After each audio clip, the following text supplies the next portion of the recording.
I know when something is wrong. I've always had that instinct, the kind you develop after 40 years of reading structural blueprints and understanding that the smallest crack in the foundation is never just cosmetic. So when I walked into that notary's office on a Tuesday morning in November and saw my son-in-law sitting in the chair beside the window, wearing that quiet, patient smile of his, every nerve in my body fired at once. He wasn't supposed to be there. Nobody had told me he'd be there.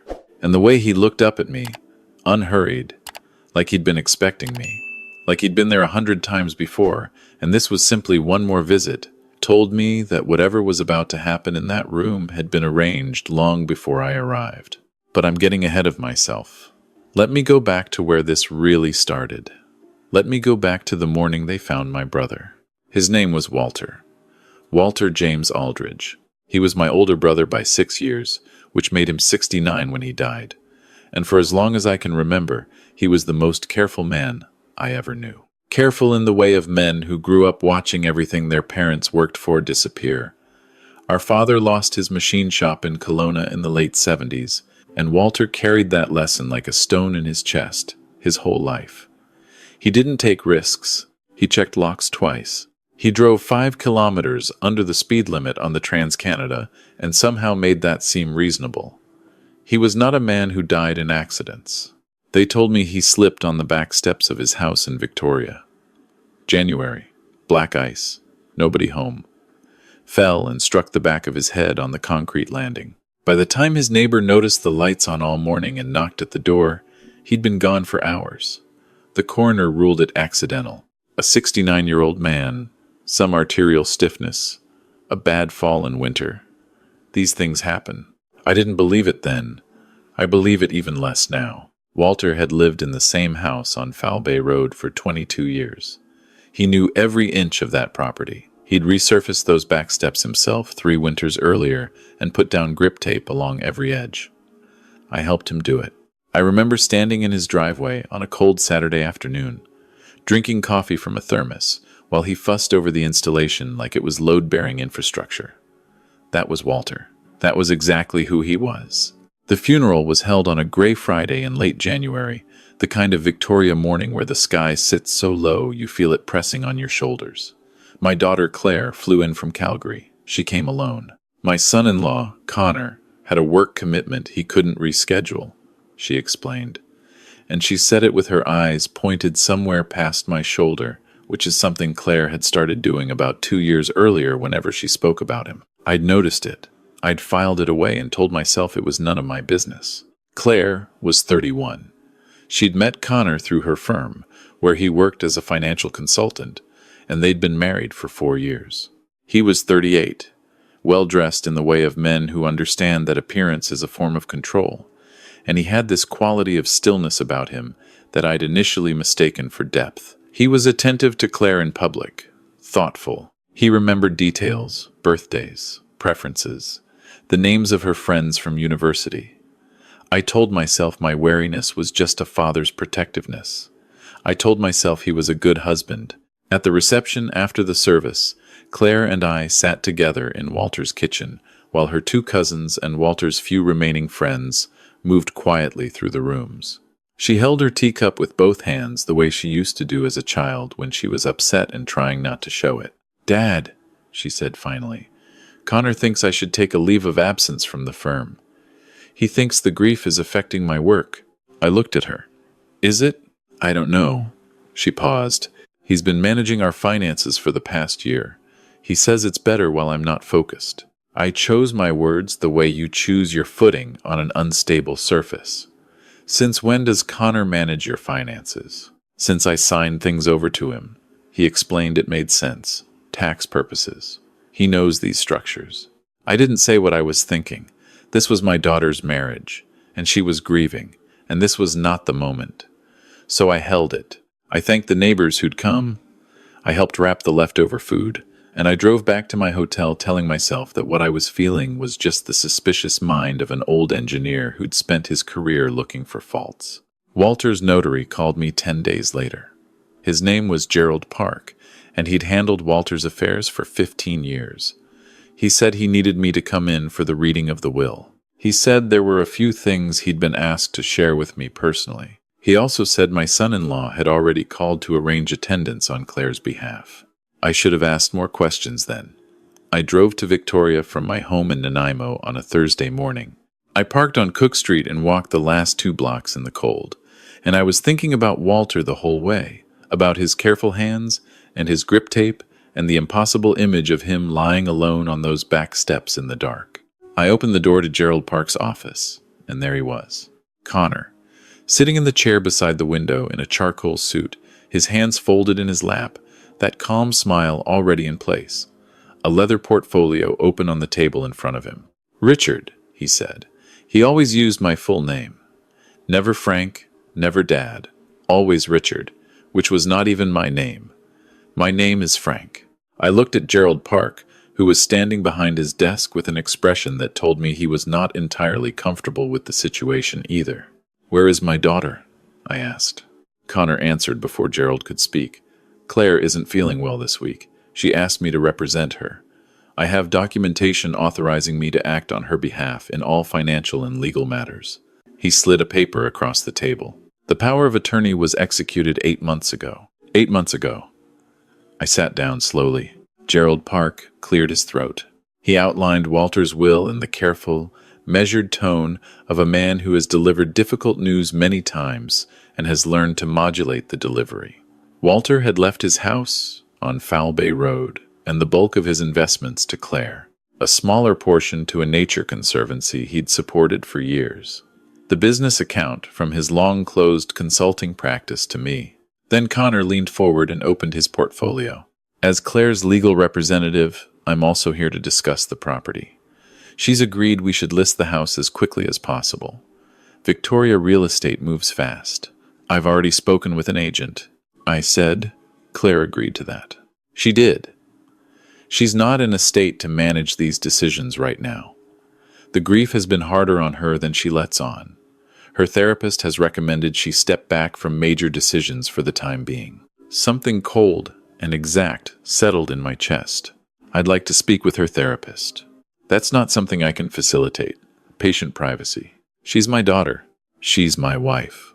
The smile didn't waver, and she's asked for space from family stress while she heals. I'm sure you understand. I understood nothing except that I needed to get out of that room before I said or did something I couldn't take back. Gerald Park spoke up then, quietly. "Mr. Aldridge, before you go, there's something I need to share with you privately." He looked at Connor. Walter left specific instructions that this portion of the meeting be conducted with Frank alone. Connor's composure held, but I saw something shift behind his eyes. A tightening. I'm here as Claire's legal representative. Whatever Walter intended to share with Frank is now within scope of... It isn't. Gerald's voice was pleasant, but final. Walter's instructions were explicit. This is a personal matter, not an estate matter. You'll need to step out. The moment stretched.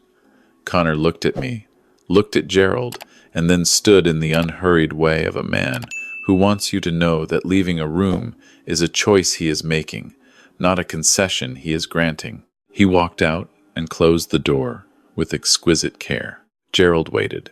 He went to a credenza behind his desk and returned with a tin, an old Macintosh toffee tin, the kind you see at Christmas. He set it on the table in front of me. "Walter brought this to me 11 months ago," he said. "He didn't make an appointment. He just came in one morning and asked if he could leave this in my safekeeping. He said I was to give it only to you, only in person, and only if he died before he could give it to you himself." Gerald sat down. He also said that if he died in an accident or of sudden illness, I should tell you that in his opinion, it was neither. My hands felt strange, distant. "He seemed worried," Gerald continued. "I asked him if he wanted to talk about it. He said he didn't know enough yet to talk about it properly, and that he didn't want to alarm you unnecessarily. He said if nothing happened, he'd come back and collect the tin, and you'd never need to know." He paused. He never came back. I opened the tin. Inside was a USB drive, a folded sheet of notepaper, and a small key on a plain ring with a tag that read, "Tackle Box Bottom Shelf, Garage." Walter's handwriting on the notepaper was unhurried and precise. He'd been a technical writer before he retired, and even in what must have been a frightened hour, his sentences were clean. "Frank," he wrote, "if you're reading this, something happened to me, and I wasn't able to reach you in time. I'm sorry for that. I want you to know I didn't go without trying to protect Claire. I started watching Connor 14 months ago. It began at Claire's birthday dinner when I overheard him on his phone in the side yard. He didn't know I was on the back porch. He was speaking to someone about a timeline, about assets being accessible, about an old man who'd outlived his usefulness. I couldn't hear everything, but I heard enough to make me start paying attention. I hired an investigator. Her name is Patricia Mead. Her report is on the drive. What she found. Connor's legal name is Connor Paul Rafferty, but he has lived under 3 different names. Before Calgary, he was in Winnipeg as Colin Reed, married to a woman named Diane, who died of an accidental medication overdose. Before Winnipeg, he was in Halifax as Carl Renfrew, common law with a woman named Joan, whose elderly father had a fatal fall down a flight of stairs 8 months into their relationship. In both cases, significant assets moved to Connor before or shortly after the deaths. In both cases, no charges were ever laid. Patricia's full report is on the drive, along with documentation from the provincial registries. Claire doesn't know. I tried twice to raise concerns gently, without frightening her, and both times she told me I was projecting and that Connor was the most supportive partner she'd ever had. She believes this completely. She is not stupid. She has been worked on carefully for a long time. Connor is also doing something to her. Patricia documented that Claire was prescribed a mild anti-anxiety medication by a walk-in clinic, the visit arranged by Connor. I found the prescription in her bathroom last September when I was visiting. The dosage seemed high for what it was prescribed for. She's less sharp than she used to be, slower to decisions, more reliant on him. This is not my Claire. There is also a woman named Sandra. I don't have her last name yet. Patricia photographed them together 3 times. She appears to be Connor's partner in the financial part of this.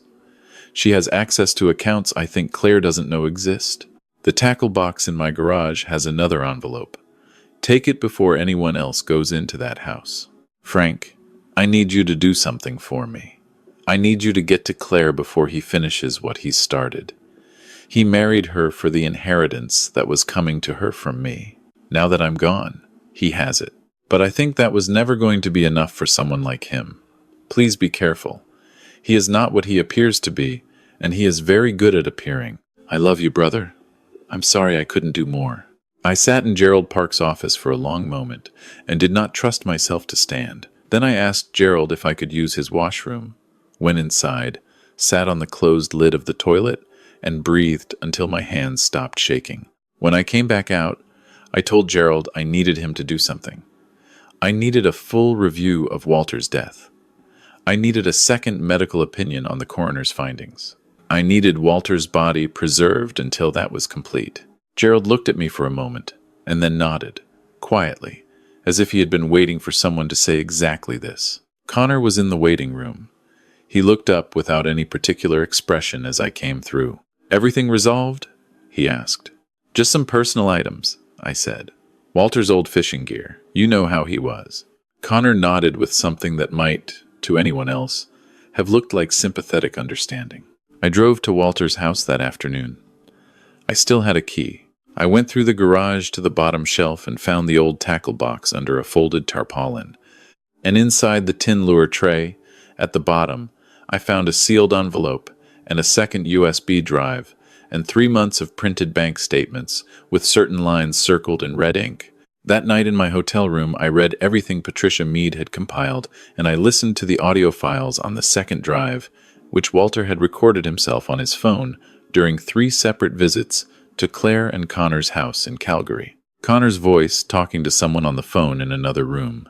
Measured, precise, talking about moving assets before the old man's estate was settled, talking about the medication being adjusted, talking about how much easier it would be once Claire's father was also out of the picture, because a grieving daughter with no surviving immediate family and an established pattern of mental health challenges was considerably easier to manage than one with a protective parent asking inconvenient questions. I am next, I thought. Walter was first. Claire is ongoing. I am next. I called Patricia Mead the following morning. She was professional and direct, and she told me the same thing I already knew. Everything she had was circumstantial. Photographs of meetings, financial trails that were suggestive but not conclusive, recorded conversations that were ambiguous enough that a competent lawyer could dismantle them. She said she'd been building the case for 11 months on Walter's behalf, and she was close. But close was not enough to go to the RCMP with. I went anyway. The officer I spoke with at the Victoria detachment was a corporal named Diane Sutherland. She was about 50, efficient, and she listened to everything I had without interrupting. When I finished, she said the same thing Patricia had said. She said circumstantial was not nothing, but it wasn't enough. She said the power of attorney was a significant legal barrier. She said that if Claire had signed it willingly, even under influence, it would take a court order to challenge it, and that would take time. And she said, if we're going to move on this, we need something concrete. We need him doing something, not just talking about it. How? I asked. Do we get him to do something? She looked at me carefully. She said that sometimes the way to catch a careful person was to give them a reason to stop being careful. We talked for 2 hours. By the time I left, we had the outline of a plan, and I had her personal number. She also told me something that changed everything. She knew Sandra's last name, Sandra Voss. She was a licensed insurance broker in Calgary, and Corporal Sutherland had a contact in the Calgary Financial Crimes Unit who'd had Sandra Voss on a watch list for 3 years in connection with a different file. 2 careful people, connected, both very good at appearing to be something else. The plan was straightforward. Corporal Sutherland would work through proper channels to request a formal review of Walter's death based on the evidence I'd provided.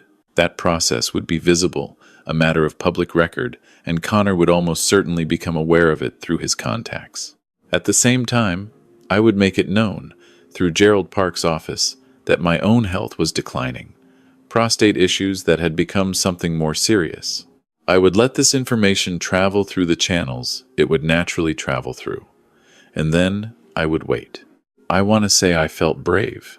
I didn't. I drove back to Nanaimo that evening and sat in my house, which is a house I built most of myself on 10 acres outside of town, and I thought about Walter on those steps in January, and I felt nothing except a cold, methodical certainty that I was going to finish what my brother started.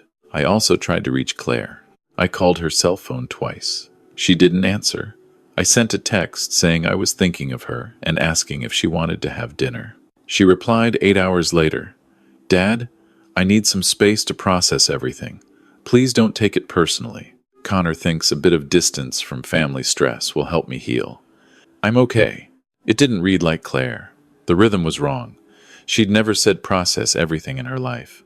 3 weeks later, Connor called me. He called on a Sunday evening, which he had never done before. His voice was warm, which he had never managed before either, and he said he'd heard I wasn't doing well and that Claire was concerned, and that he thought perhaps some family reconnection was overdue. He said Claire had been asking about me. He said they'd love to have me in Calgary for a weekend. He said Claire was making my favorite. "Butter chicken?" he said. "She told me you love it." Claire has never once made butter chicken. I have never, in her entire life, expressed a preference for butter chicken. That dish belongs to no version of me that my daughter would have described to her husband. I said that sounded lovely, and I booked a flight for the following Friday. Corporal Sutherland and I spent 3 evenings on the phone that week. She had a contact in the Calgary RCMP, a staff sergeant named Kevin Okafor who had been briefed on the full file. There would be surveillance. There would be a wire. There would be officers positioned. She was also pursuing a warrant for Sandra Voss's financial records based on the information from the Calgary unit. She told me one more thing before I got on the plane. She said the formal review of Walter's death had been escalated.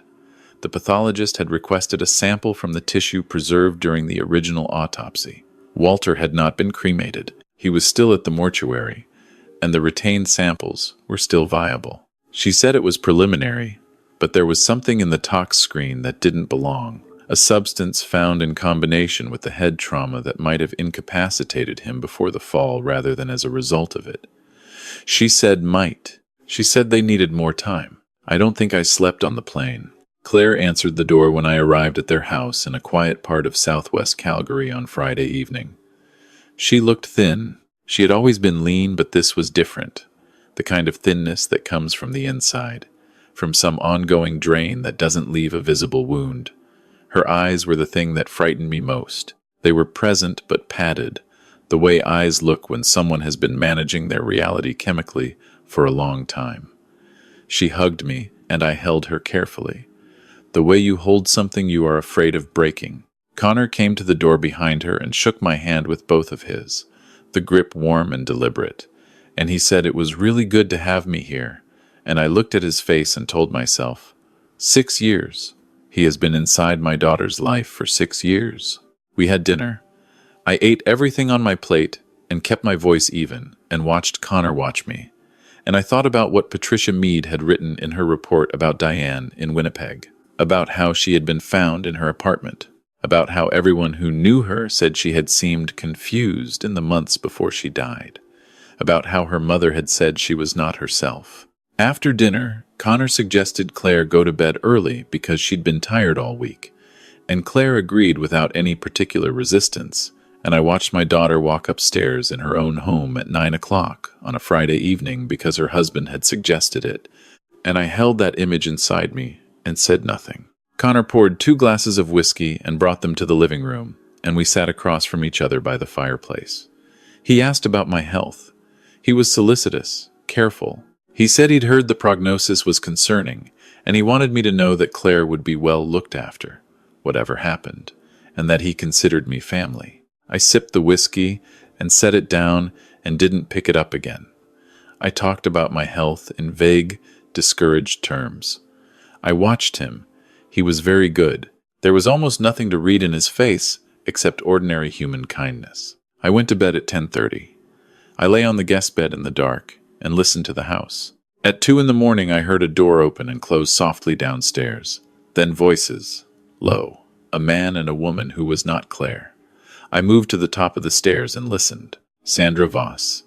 I knew her voice from a recording on the second drive. She was there in the house, in the kitchen, and she and Connor were talking about timelines, about the review of Walter's death and how it needed to be contained before the toxicology went further.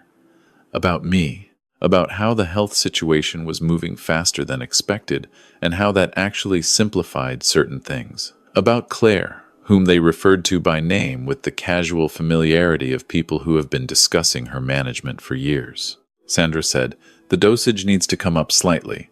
She's been more alert this week than I'd like." Connor said, "I know. I'll handle it this weekend." Sandra said, "And the father," Connor said, "also this weekend. The cardiac history makes it clean. And with the review already open on the brother, a second family death from natural causes in the same year actually muddies things more than it clarifies. People stop looking for patterns when they seem impossible." I stood at the top of the stairs in the dark of my daughter's house and understood completely what I had walked into. I went back to the guest room. I texted Corporal Sutherland. She replied within 4 minutes. "Already monitoring. Stay in the room. Do not consume anything you haven't verified. Okafor's team is in position." I sat on the edge of the bed until 6 in the morning. I did not sleep. Claire made breakfast. Eggs, toast, orange juice already poured when I came downstairs. She was brighter in the morning, the way she'd always been before all of this. And for a moment she was so recognizably herself that something tightened in my throat. She talked about a project she'd been following in the news, a bridge rehabilitation outside Red Deer, and she asked me technical questions about the approach span design with the precise curiosity she'd had since she was 12 years old and used to sit in my truck on job sites asking me why. Connor was at the counter with his coffee, reading something on his phone. He didn't look at me. I didn't drink the orange juice. After breakfast, Connor suggested we go for a walk. There was a park 2 blocks over. It was cold but clear, a bright February Calgary morning with 6 inches of packed snow on the path, and Connor walked beside me at a comfortable pace and asked me how I was managing the diagnosis emotionally And I said it was an adjustment, and he said that was understandable. Then he said, I want to talk to you about Claire's inheritance, about what happens when the estate is settled. He said it with the tone of a man raising a practical subject between reasonable adults. He said he'd had a conversation with a financial planner about how to structure things most efficiently, and he wanted to make sure I had the chance to put the right instruments in place while I still had capacity to do it. While I still had capacity. I said I'd want to think about it. He nodded. He said, of course. He said there was no rush. He just wanted me to have all the information. We walked back to the house. I went upstairs to get my jacket, and I stood in the hallway and heard Claire's voice from her room, very quiet, and I hesitated, and then I knocked. She opened the door, and she was holding her phone, and she looked at me with her father's eyes, my eyes, and for 1 second her face was completely unguarded, and I saw something in it that was not confusion and was not sedation. It was recognition. She looked over my shoulder to confirm Connor wasn't there, and then she stepped back from the door and let me in. And she closed it behind me, and she took my hand and she said, quietly and with absolute steadiness, Dad, I know. I looked at my daughter. I know what he is, she said. I've known for 7 months. Since I found a bank statement in his car for an account that doesn't have my name on it and has been receiving transfers from our joint account for 2 years. Her voice was controlled and clear. I stopped taking the pills 4 months ago. I hid them. I've been pretending. I sat down on the edge of her bed. I couldn't call you directly. He monitors my phone, but I found a way.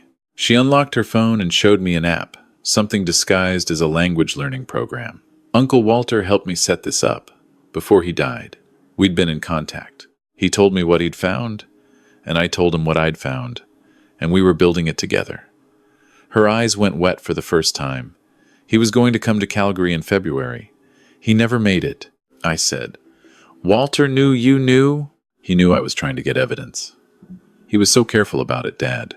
He kept saying we needed enough that Connor couldn't lawyer his way out. She exhaled slowly. I have 7 months of recordings, his phone conversations, his meetings with Sandra in this house, everything. I used the smoke detector in the kitchen. There's a recording device inside it. Connor had it swept for listening devices 6 months ago, and the detector was clean because it looks completely standard. She paused.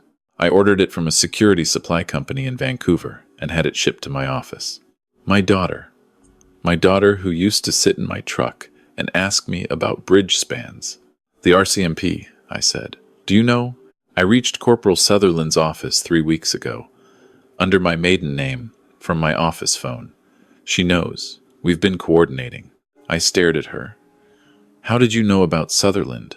Because Gerald Park reached out to me, not through my regular email, through an old university account Connor doesn't know exists. He told me you'd been to see him. She almost smiled. Dad, we've all been trying to protect each other, and nobody was talking to each other. Downstairs, I heard Connor's footsteps, moving toward the kitchen. Claire looked at me. He's going to do something this weekend. I heard him last night. I know. Sandra was here. She nodded. The breakfast. The orange juice.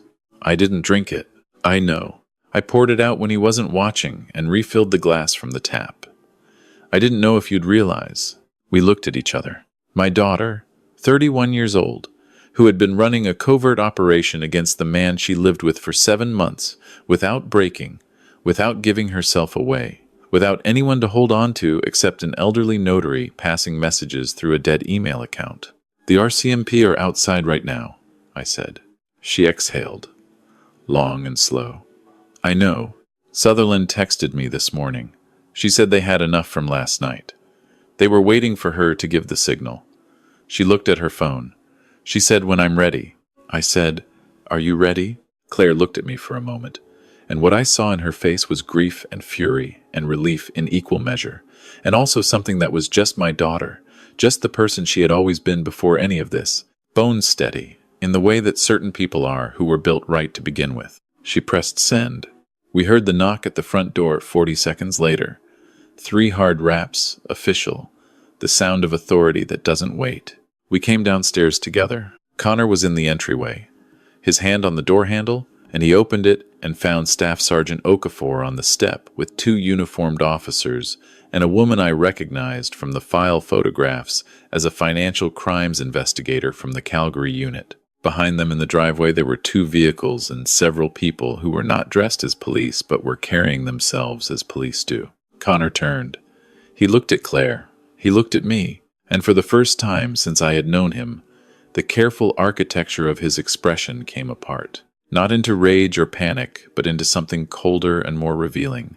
A flat, assessing look that showed you what was behind the warmth, what had been there the whole time, what Diane in Winnipeg and Joan's elderly father in Halifax had seen in the end if they'd seen anything at all. "Connor Paul Rafferty," Okafor said, "we have a warrant for your arrest on charges including fraud, financial exploitation of a vulnerable person, and suspected involvement in the death of Walter James Aldridge. You have the right to retain and instruct counsel without delay." Connor said nothing. He put his hands up in the precise, unhurried way of a man who had already, in this moment, moved on to calculating what came next. He was handcuffed and walked to the vehicle, and I watched him go without a word. Sandra Voss was arrested at her office on the same morning. She was charged with fraud, conspiracy, and financial crimes. She did not stay quiet as long as Connor did. She cooperated within 48 hours of arrest, and what she gave the investigators was comprehensive and exact, because Sandra Voss's instinct for self-preservation was considerably stronger than her loyalty to a man she had always understood to be a variable rather than a partner. Walter's toxicology came back 6 weeks later. There was a compound in the tissue samples, a sedative, at a level consistent with incapacitation rather than voluntary use. The pathologist revised the cause of death to suspicious circumstances pending full investigation. 2 months after that, the finding was updated to homicide. Connor was charged. The investigation into Diane's death in Winnipeg was reopened. So was the investigation into Joan's father's fall in Halifax. I don't know where those cases will end up. I know only that Corporal Sutherland called me on a Tuesday evening to tell me about the Winnipeg development, and that she said quietly, before she hung up, "Your brother's file was what opened all of it." It started there. It started with Walter, who brought a toffee tin to a notary's office and asked him to hold it, just in case. Who paid a private investigator for 14 months out of his own retirement savings without telling anyone, because he didn't yet have enough and he didn't want to cause alarm before he was certain. Who wrote a letter to his brother in the clear, careful handwriting of a technical writer and trusted that the right person would receive it at the right time. I keep that letter. It's in the tin, which sits on my desk in Nanaimo. I don't need to read it again. I have it memorized. But I keep it because some things need to remain physical, need to take up space in the actual world, as a record of the fact that someone was paying attention when it would have been easier not to. Claire is in Nanaimo now. She moved in with me in the spring while she finds a place of her own. She's back at work, consulting remotely while she recalibrates. She went off the medication with a proper doctor's supervision. And the recalibration took about 3 months and was not easy. And she did it with the same bone-steady quality she's had her whole life. Some evenings we sit on the back deck with coffee and look out over the property and don't say anything for a long time. And that silence is the most comfortable thing I have known in 2 years. She's seeing a therapist, a good one, someone she chose herself. She says the hardest part is not having trusted her own instincts sooner, and her therapist tells her that's the wrong way to frame it. That Connor was specifically skilled at making the instincts of people around him feel unreliable. Claire listens to this and nods and then says, I know, but I still wish I'd seen it sooner. I tell her, you saw it in the end, and when you saw it, you didn't run. You stayed and built a case, methodically, for 7 months, without anyone to lean on. She says, I had Uncle Walter. I say, you had yourself. We're renovating Walter's house. Claire wants to keep it, which surprised me. She says it's the right thing to do, that selling it feels like losing him twice. We're going to rent it out eventually, but first we're going to fix it up, and I have been over every inch of it with the attention it deserves. The grip tape on the back steps is still in perfect condition. It was never going to cause anyone to fall. I think about Walter a great deal. I think about the particular kind of courage it takes to act carefully in a situation that frightens you, to move slowly and methodically when every instinct is screaming, to trust the process of building something solid when you don't know if you'll live to see it finished.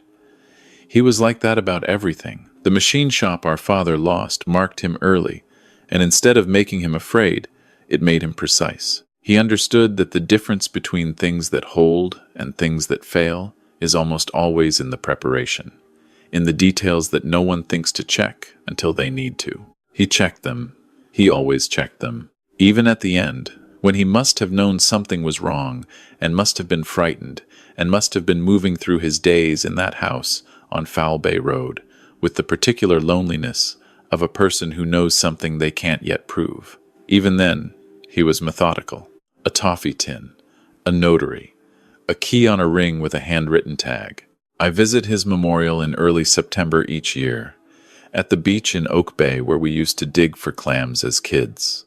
I bring coffee from a place he used to like on Fort Street, and I sit on the rocks, and I tell him what's happened. I told him about the charges. I told him about Claire coming home. I told him about the renovation, about the grip tape, about the room at the back of the house where I found his old surveying equipment still boxed up, still organized the way he kept everything. I told him I was sorry it took me so long. He'd been trying to tell me something was wrong, and I'd filled the silence with reassurances and called it respect for his boundaries, and told myself my unease was just grief in advance. I know better now. I will always know better now. If someone you love seems different, seems smaller than themselves, seem to be disappearing in increments that are too gradual to measure precisely but too consistent to dismiss, you pay attention. You do not tell yourself it's a marriage you don't understand, or a lifestyle that isn't yours to judge, or a grief response that needs space. You ask the question, you ask it directly, and you stay in the room for the answer, and you do not let the discomfort of asking be louder than the need to know. Walter asked the question. He stayed in the room. He built what he built as carefully as he built everything, and he handed it to me in a tin and trusted me to carry it the rest of the way. I won't forget that. I don't have it in me to forget it. My brother. The most careful man I ever knew. Careful enough, in the end, to save everyone he loved from across whatever distance separates the living from the dead. I don't know exactly what that distance is. I only know that what reaches across it, what actually travels, is not grief and is not loss, though those travel too. What reaches across it, what persists, is attention, the deliberate, unglamorous, daily practice of paying attention to the people you love and refusing to look away when looking away would be easier. That is what Walter left me. Not the tin, not the drives, not the documents. That. And I intend, for whatever time I have left on these 10 acres in Nanaimo, with my daughter down the hall and the Pacific somewhere beyond the tree line, to be worthy of it.